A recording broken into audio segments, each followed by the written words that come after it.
não é? É interessante porque há que se fazer pesquisas na área. Eu me recordo uma vez que um jornalista, até conhecido, o Goulart de Andrade, Sim. que tinha um programa, falava, vem comigo, né? Muito interessante. Tá? Sim. E ele nos ligou e disse assim, Sérgio, eu quero que você mostre, que prove que existe o espírito. Eu quero passar um programa com a prova. Eu falei, puxa, será possível uma coisa dessa num programa? Mas nós aceitamos o desafio. Ele foi ao serviço, eu estava com um dos médiuns que fazia parte de nossa investigação. Chamamos um colega neurologista da Universidade Federal de São Paulo, especialista em eletroencefalografia. Instalou-se um computador com eletroencefalógrafo. O colega neurologista estava presente junto conosco, um staff de médicos. Havia uma série de auxiliares de apoio para o médium. Foi instalado o aparelho, o eletroencefalograma começou a correr. Sim. Nós invocamos o estado de transe, as câmeras filmando, etc.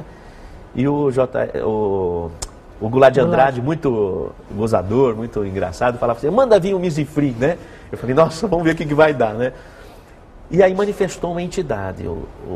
O Goulart falava, conversa com ela. Comecei a conversar, comecei a perceber que realmente havia uma personalidade manifesta ali que não era a figura do médium. Mas o eletroencefalograma estava correndo igual. Dava para ver na tela e etc. Aí o Goulart falou assim para mim, Sérgio, pede para o espírito alterar o eletroencefalograma, que é uma coisa impossível de uma pessoa fazer conscientemente. Claro. Né? Aí eu pedi, o senhor pode alterar o eletroencefalograma? Imediatamente o eletroencefalograma fez...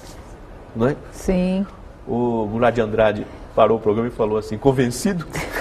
Acabou o programa. Acabou o programa. Quer dizer, existe uma biofísica da relação entre o espírito e o corpo. Sim. Não é? A fenomenologia espiritual, ela mexe com o organismo. Você está me fazendo lembrar as pesquisas que foram feitas com Francisco Cândido Xavier, com Chico Xavier. Não vieram? Dos Estados Unidos, pesquisadores com toda uma aparelhagem. Não Você falou uma coisa interessante, desculpa, Delmar. Imagina. Você veja, o meu foco de pesquisa não é o médium paranormal. Tá. Sabe? Eu tenho estudado a mediunidade na pessoa comum. Certo. A mediunidade do cotidiano. Sim. Porque a maior parte das pessoas fala assim, eu não tenho mediunidade. Entende? É verdade. Mas acontece que o organismo humano é uma estrutura mediúnica. Veja bem, uma célula do nosso organismo, ela precisa de ser sensível à química. Sim. O alimento, não é? Você acorda de manhã, a bexiga está cheia, você está sentindo. Verdade. A célula precisa ser sensível ao biológico, ao químico. Isso. Não é? Mas, ao mesmo tempo, as nossas células precisam ser sensíveis à alma. Você se preocupa, você se emociona e o seu coração acelera. Então, o organismo humano ele tem uma face sensível ao biológico e uma face sensível ao espírito. Sim. Ele é, por si, um organismo mediúnico, intermedia dois universos. Então, não há quem não tenha uma sensibilidade. Uma mulher grávida está incorporando um espírito. Aliás, se a gente pode dizer que há uma incorporação mediúnica propriamente dita, que o espírito entra no corpo, é quando a mulher engravida. Por isso que no pré-menstruo, a mulher no pré-menstruo, ela está com um organismo parecido com a grávida. Sim. Os seios engurgitados, os ductos lactíferos proliferados, edema cerebral, então ela fica hiperestésica, conectiva, não é?